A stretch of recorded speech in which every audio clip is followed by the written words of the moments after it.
Yo, what's going on, everybody? Alex with you here again. It's good to see everybody back. As you can see here, I decided to get outside again just for a short walk and just make this brief video.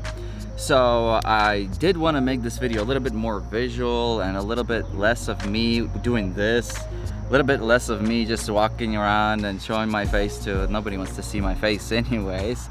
But no, I wanted to just kind of give you guys a little bit more of a close-up of what the Turin chess set looks like, and also just give you guys a little bit more of a comparison between the Turin chess set and also the Modena chess set.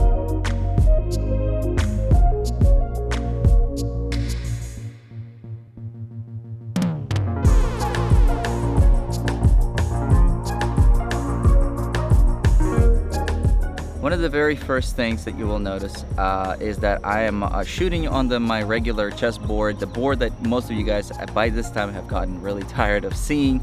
This is the Elm Burl Bird's Eye Maple traditional superior chessboard. It's a Spanish board, veneer top.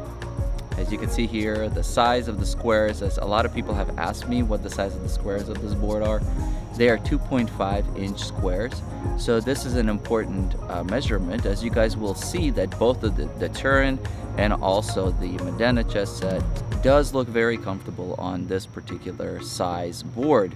I would probably say that if you decide to get either of those two chess sets, that you probably want to go ahead and consider getting a 2.5. I haven't had a 2.75 or a 3-inch board. I would probably say they might be a little too big, but then again, because I haven't even like seen boards that large, they might be okay, but then again, you know, a really large board is hard to carry and really hard to transport, so something to keep in consideration. The base of the pieces is really broad and like really bulky. And generally, when you have pieces with really broad bases, that tends to mean that they can make these pieces heavier than maybe some of the other smaller pieces, just because they are able to get inside and make the space for that weight. And so that the bigger the weight, the heavier the pieces can be. Now that's not always the case, because depending on the wood, depending on the shape of the pieces and how they've been processed, sometimes they can only get away with cutting a certain space within a chess piece before they're running into like a risk of it potentially weakening and breaking or cracking in the future.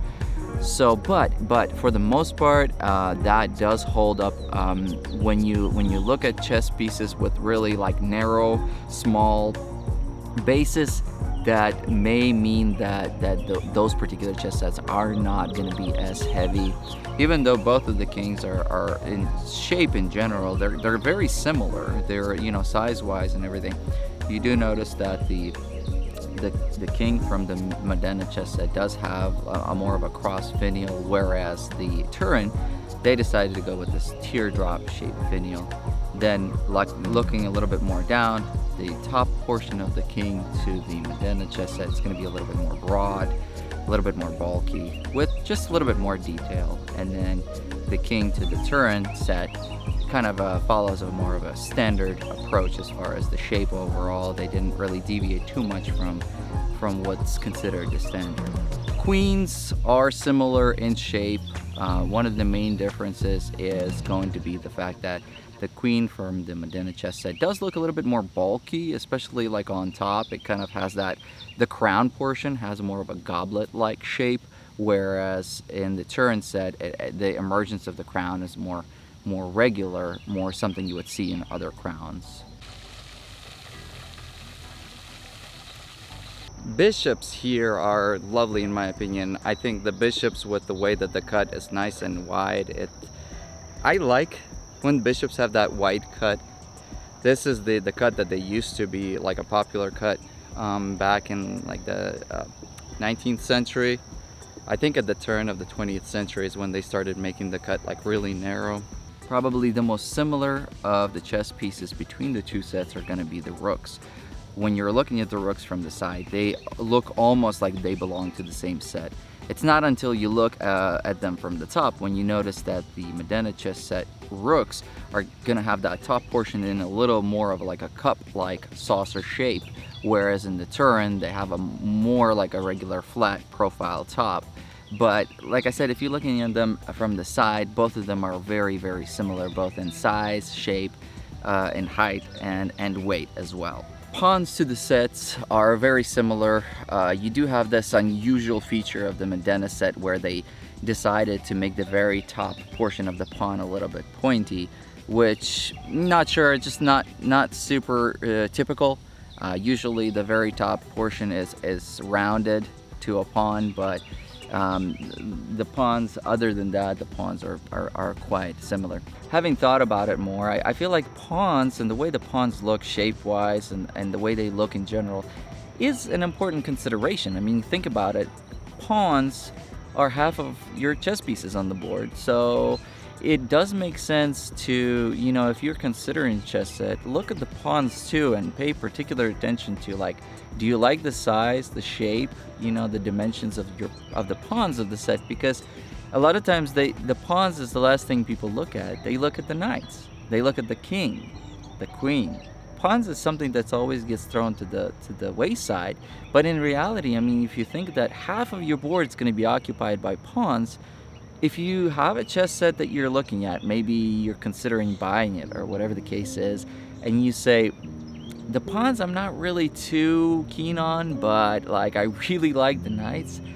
There's only 4 knights on the chessboard, but there's going to be a lot of pawns, so you might really want to try to put a little bit more emphasis in considering, you know, if you really like or dislike the pawns. So the biggest difference here obviously is going to be the knights.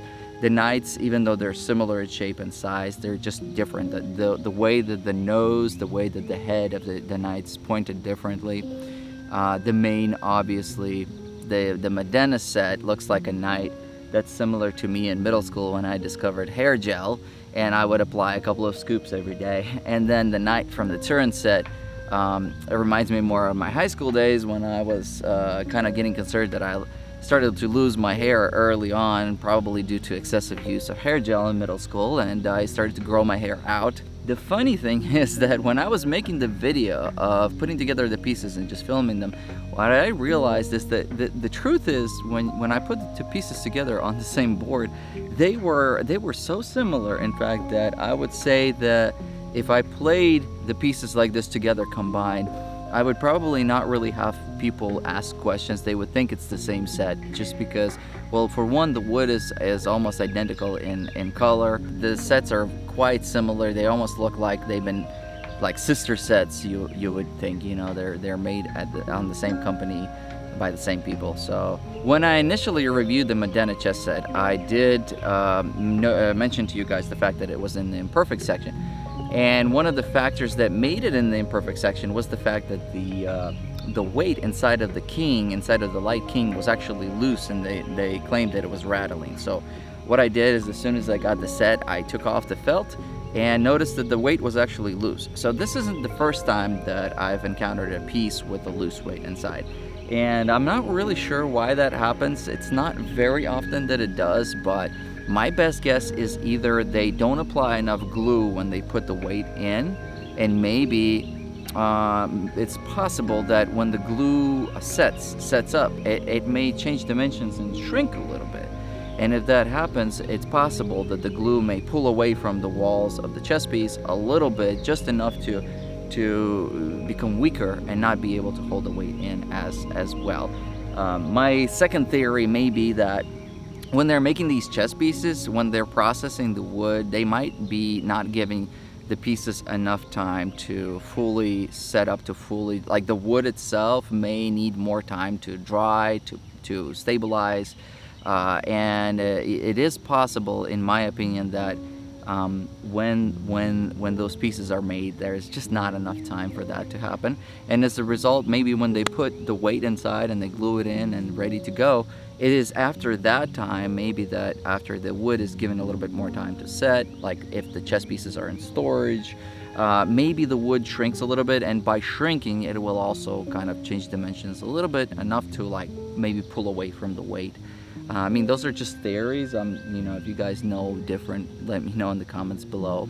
Well, that's about it for this video, guys. Thanks for watching. Thanks for stopping by. I hope you enjoyed this video. I know it's going to be a little bit of a different format.